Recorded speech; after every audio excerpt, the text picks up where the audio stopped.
Olá pessoal, sejam todos bem-vindos ao segundo episódio de RH para RH, o podcast da B2HR. Eu sou Daniel Breyer, sócio, fundador e CEO da B2HR e estou aqui com a Elaine Goulart, que é a nossa head da parte de inteligência e gestão de pessoas do nosso projeto de consultoria, a Elaine que toca.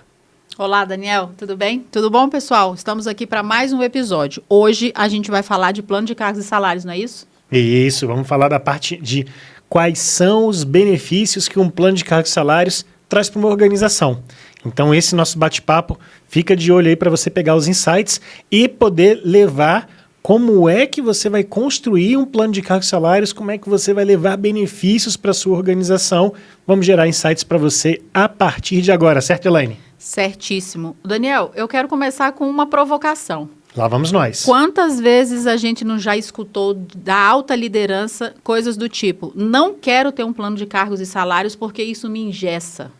Ixi, agora ficou até pergunta assim feita para começar bem, né? Vamos logo na ferida. Muitas vezes. Plano de cargos e salários me engessa, vai me obrigar a dar aumentos consecutivos. E isso acontece porque a ferramenta geralmente é mal construída. E aí criou-se essa fama, né, de que o plano de cargos e salários aumenta o custo da empresa continuamente. E é exatamente o contrário, é uma ferramenta de gestão, inclusive para controlar o custo. Exatamente. E é como a gente fala, né, nos projetos. PCS é libertador para a gestão, viu, gente? PCS protege a gestão, não engessa a gestão, protege, né, o que é bem diferente. Exato. E protege até da seguinte maneira, quando você não tem um plano de cargos e salários, e aí o primeiro benefício que eu queria trazer para vocês, pessoal, é que quando você tem um plano de cargos e salários, você melhora a sua atração. Muitas vezes, num processo de seleção, você pode chegar, né, Elaine, para um colaborador ali, para um candidato, na verdade, que está ali participando do processo, e falar, olha, eu tenho um salário de tanto, eu tenho benefício tal, eu tenho tanto de remuneração variável, e aqui na empresa nós temos um plano de cargos e salários com tais regras que fazem com que as pessoas cresçam. E aí você pode apresentar números, né? Dados falando de qual é o percentual de pessoas que são movimentadas, quanto que se gasta, quanto que se investe, na verdade, em promoções, em movimentações. Então dá para ter uma série de dados e indicadores para levar para esse candidato e ele falar, opa, se eu sou bom e eu acredito que eu consigo entregar dentro dessa organização, vale a pena vir para cá porque eu vou encarreirar, né? É isso aí, eu tenho chance, né? O plano de cargos, ele normalmente incomoda o acomodado. Exato. Né? Então, é uma outra virada de chave que o RH também precisa fazer e esse discurso precisa ser reverberado dentro da empresa. Perfeito. Né? E precisa muito ser reverberado. O colaborador que é acomodado, ele quer saber só do tempo de casa, né? Que é a nossa outra luta por aí, né? Já que a gente está falando das feridas, vamos para mais uma. Que é a variável que gera aquela tua primeira colocação, né? Exatamente. Que o empresário fica na cabeça dele assim, o plano de cargos e salários me engessa, vai aumentar o meu custo, porque ele na cabeça tem, todo ano eu vou ter que dar aumento, porque o plano de cargos vai me obrigar a fazer isso. E plano de cargos não obriga você a dar aumento todo ano. Exatamente. Quando ele é construído de maneira equivocada, aí é que ele traz isso, ele traz esse custo ali implícito, né? Plano de cargos não faz isso, né? Então é importante a gente ter que esse cara que é o acomodado, a gente falou isso no primeiro episódio, quando você tem ali um processo seletivo bem desenhado, com uma remuneração bem colocada, você consegue começar a trazer as pessoas que você quer. Exatamente. Você quer esse cara acomodado na sua empresa ou não, né? Esse é o ponto, né? Então, se eu estou entrevistando alguém, né, para minha organização, e ele de cara me pergunta se eu tenho um plano de cargos, eu já acendo um alerta. Opa, essa pessoa está minimamente interessada, né, nas possibilidades que ela tem aqui dentro. Na outra ponta, a gente escuta muito nos processos seletivos aqui na B2, né, Daniel? O candidato, normalmente, ele dá prioridade para aquela organização que tem um plano de cargos. Sim, é um diferencial. É um diferencial. Então, é muito comum a gente escutar aqui nos processos seletivos, né, o candidato optar por empresa A porque ela tem um plano de cargos. Muitas vezes abre mão até, às vezes, de remuneração, de entrar de uma forma diferente, porque ele sabe, como o Daniel colocou, que ele tem possibilidades ali dentro, né? Então, daí a importância de se ter um bom plano de cargos construído e gerido, né? Porque não adianta também só construir para a gaveta. Primeiro ponto, então, primeiro grande benefício, você melhora a atração da sua organização. Deixa ela mais preparada, vamos assim dizer, para candidatos que queiram crescer, que queiram efetivamente mostrar desempenho e ter boas entregas. Esse é o primeiro benefício aí logo de cara. É isso aí. Primeiro benefício. E na sequência, depois que ele está dentro de casa, ele também é um motivador, né?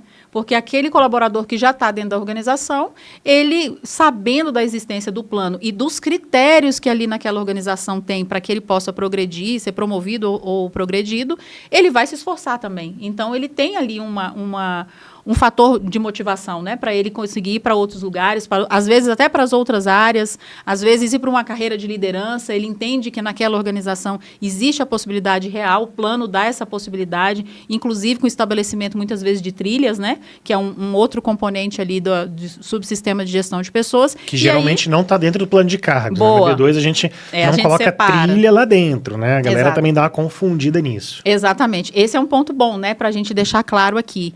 E isso vem muito dos RHs também, né? Sim. Achar que um plano de cargos, ele tem que vir junto com a trilha ali que aquele colaborador precisa percorrer para chegar numa outra posição. E não é bem assim, né? A gente aqui na B2 desconecta, né? Os dois desconecta pedagogicamente, vamos Sim. falar, né? Mas eles são processos que estão conectados de alguma forma. Sim.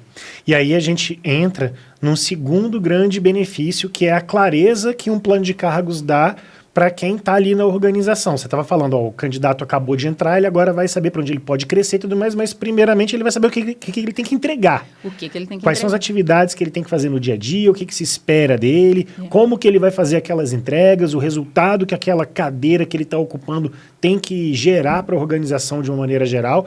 Então, esse é o segundo grande benefício que eu vejo dentro do plano de cargo, certo? Certíssimo. E aí, o elemento que dentro do plano vai dar essa condição são as descrições, né? Uma boa descrição, né? Uma descrição bem construída é esse elemento aí que vai conseguir fazer isso, né? Então, quando a gente fala de descrição dentro dos nossos projetos de plano de cargos, a gente tem vários elementos ali, né? Várias vantagens. A gente vai aprofundar no terceiro episódio da temporada, a gente vai falar de descrição. Só de descrição. Então, só uma pincelada hoje, é isso? É isso. Então, tá bom. Então, a descrição é esse elemento que vai trazer essa condição, né? Para dar clareza para o colaborador, não só para o colaborador, né, Daniel? Para o próprio gestor, né? Que às vezes tem dificuldade de identificar que posição ele precisa. Exato. Né? E às vezes a descrição de cargo, quando bem construída e uma boa assessoria da área de RH, esse gestor, esse líder tem uma clareza melhor do que ele precisa contratar ou do tipo de perfil que ele está precisando naquele time. E Agora, o plano de cargos tem que dar conta disso. Tem uma coisa, Elaine, que aconteceu num projeto que eu estava tocando um tempo atrás, de um cliente nosso, né? E um cliente que ficou anos com a B2, fazendo várias implantações. Logo, o primeiro, segundo projeto que a gente fez com eles, falava assim, tinha uma pergunta na pesquisa de clima. Logo que a gente entrou na empresa, tinha assim, você tem clareza de quais são as suas responsabilidades dentro da empresa? Era uma pergunta próxima a isso. E eu me lembro perfeitamente, até hoje, o índice que apareceu para esse gestor. E aí, quando a gente apresentou o resultado da pesquisa de clima, tinha lá 37%, eu me lembro do número, 37% das pessoas falaram que de alguma maneira não tinham clareza das entregas e das responsabilidades que elas tinham que fazer. Agora, imagina só você ter na sua empresa 37% do quadro da tua organização aí, né? Falando que não tem clareza do que tem que entregar. Então, o que ele está fazendo aí na tua organização? Ele está entregando coisa do outro, ele está entregando coisa que não é esperado, e aí quando você vai lá na avaliação de desempenho, tem um problema grande ali de alocação de performance, né? De resultado da empresa de uma maneira geral, porque as coisas estão confusas. E aí fica aquele negócio, eu estou fazendo o trabalho da Elaine está fazendo o meu, aí eu acho que é injustiça, que é um outro aspecto que a gente vai falar já também aqui, mas imagina 37% numa organização. E aí fui ver outros clientes, tem outros 30 no meio do caminho. Então, muita gente, logo né? no início do projeto, eu fiquei impressionado como essa pergunta feita numa pesquisa de clima traz essa problemática de não existir um plano de cargos dentro da organização e como isso evidencia para o C-Level. Então, é uma maneira de você, eventualmente, conversar também com o seu C-Level aí e ter esse número, esse dado, para sensibilizá-lo da importância de uma boa descrição de cargo, de um bom plano de cargos e salários, né? O próprio processo de construção do plano, ele traz essa clareza, né? Sim. É muito comum a gente pegar projeto também, que na hora da etapa de descrição, o gestor vira para a gente e fala, não, mas essa descrição não tem nada a ver. Mas é isso que o seu colaborador está fazendo. Mas não é isso que eu espero que ele faça. Porque na nossa metodologia a gente chama as pessoas para colaborarem, né, com o projeto. Né? E aí acaba aparecendo isso, né? Muito claro. É muito frequente gestor falar, não, fulano viajou, não tem nada a ver isso aqui que ele escreveu.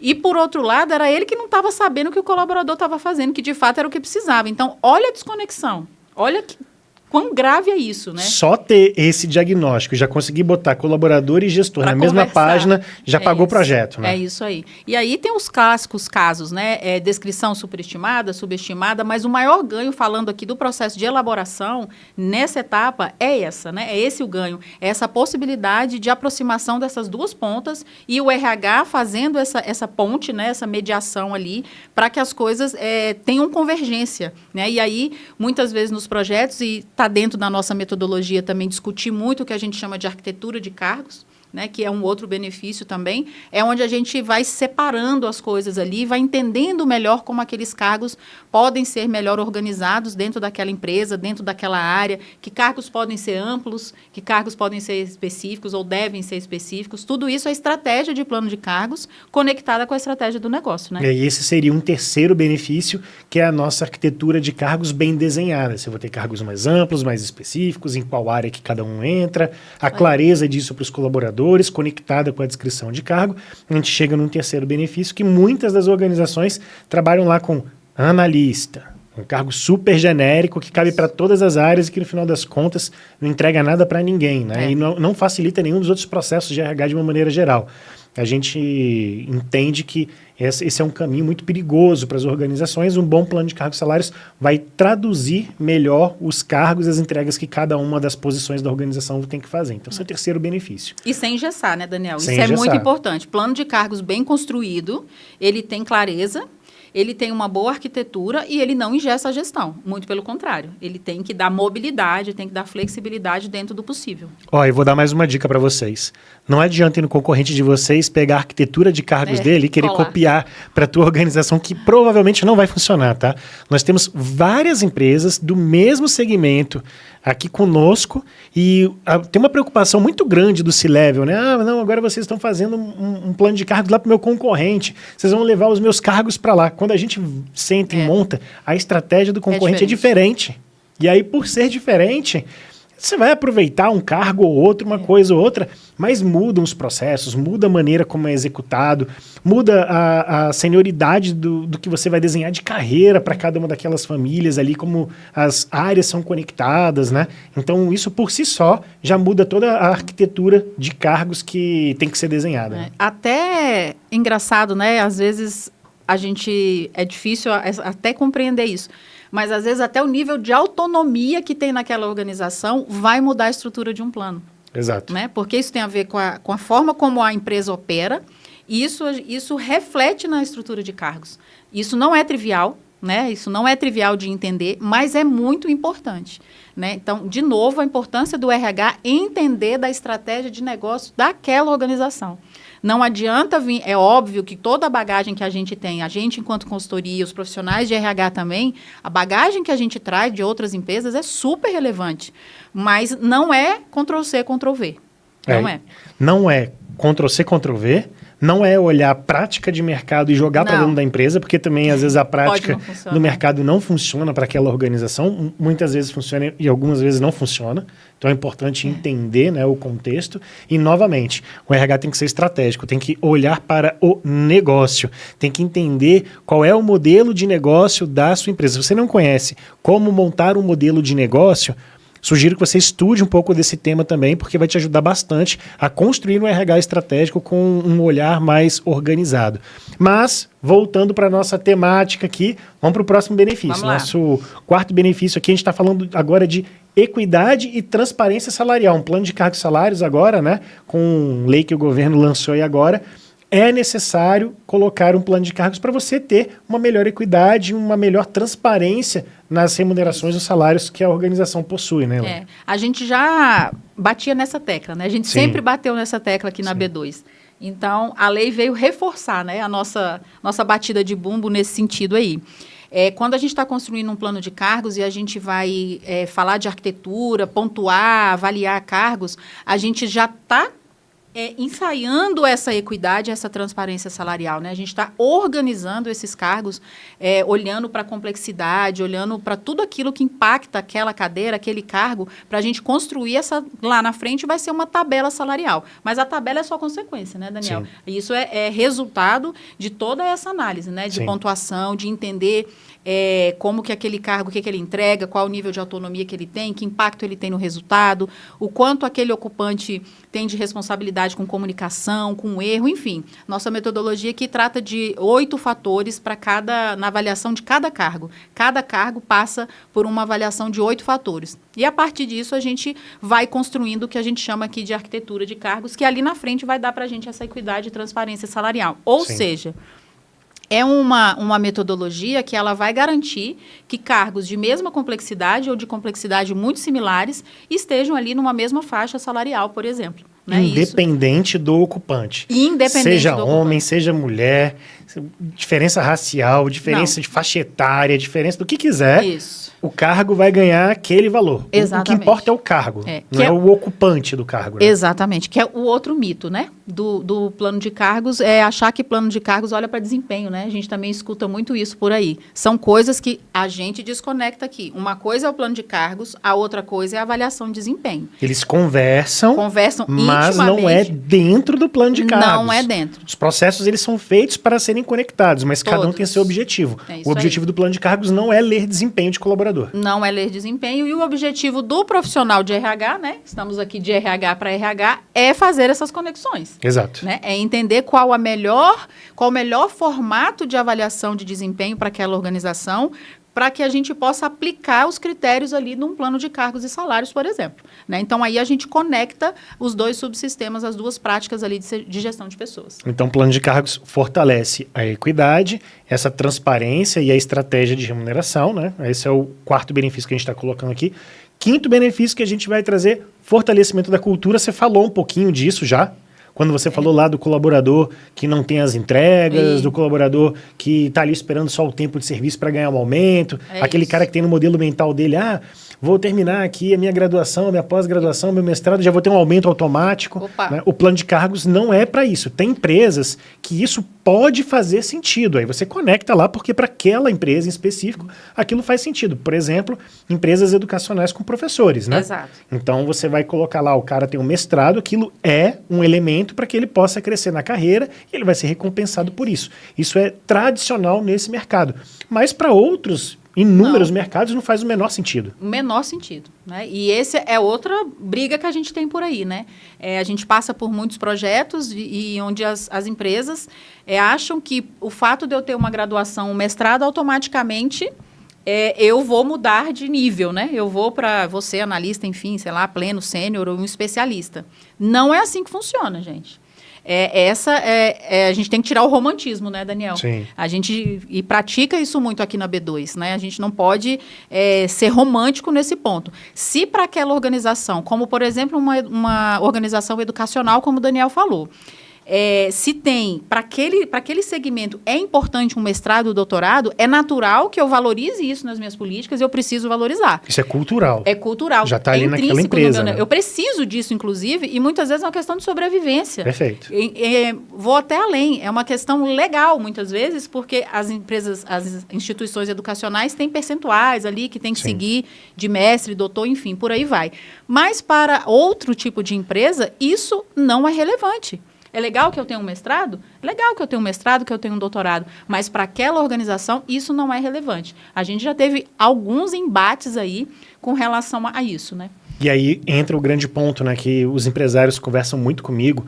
Assim, Daniel, na minha empresa eu quero privilegiar, prestigiar aquele cara que tem entrega, aquele cara que tem bons comportamentos e boa entrega, é esse cara que eu quero. Então são esses elementos que você vai colocar no plano de cargos, de alguma maneira, para você fortalecer a cultura. Quando você não tem uma ferramenta de gestão que efetivamente traga esses elementos dessa meritocracia ou naquilo que você entenda que é o DNA da tua empresa, você fica solto. Então o plano de cargos ele consegue amarrar essas pontas, você consegue trazer uma série de questões ali para poder ser discutido. Né? Então você cai fora do tempo de empresa, você cai fora da formação, né? Enfim, você começa a trabalhar outros elementos. Esse é o nosso quinto benefício que a gente tem aqui. E aí eu queria trazer o sexto benefício, que se você melhorou a atração, né?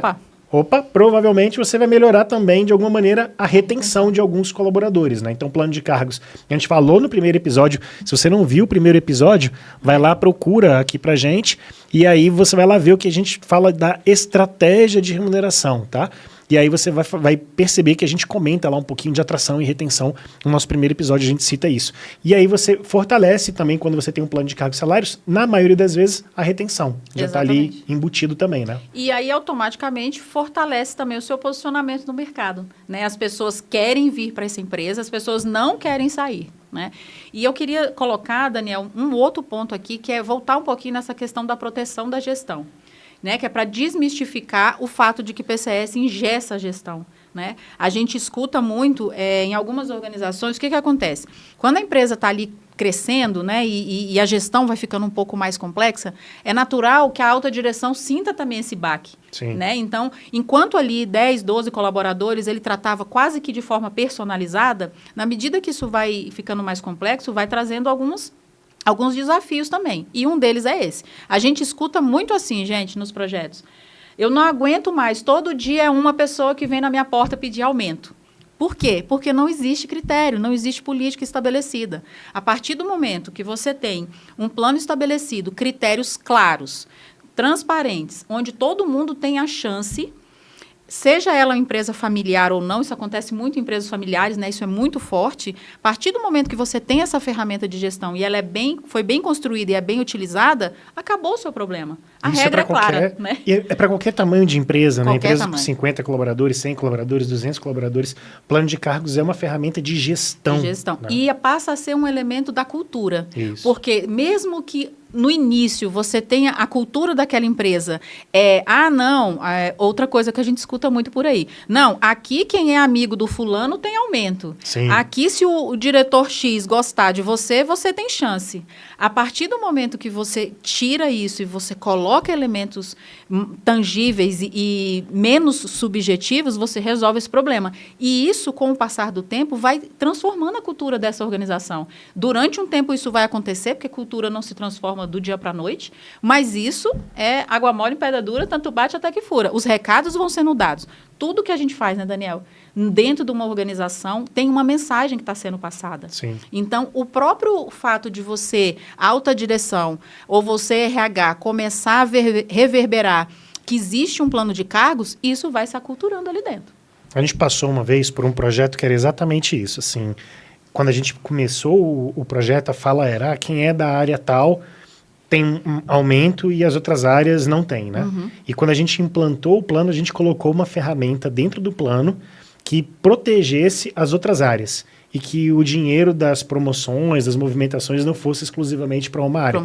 Então, quando você faz um plano de cargos e salários, dá para ser criativo, dá para você pensar na solução e principalmente você modelar qual é a cultura que você quer. Você quer a cultura de fortalecimento de uma área? Dá para você fazer. Não, eu quero que todo mundo seja igual aqui dentro e eu quero dar oportunidade para todas as áreas crescerem. Dá para você fazer. Não, eu quero colocar que determinados cargos acelerem mais do que outros. Dá para fazer.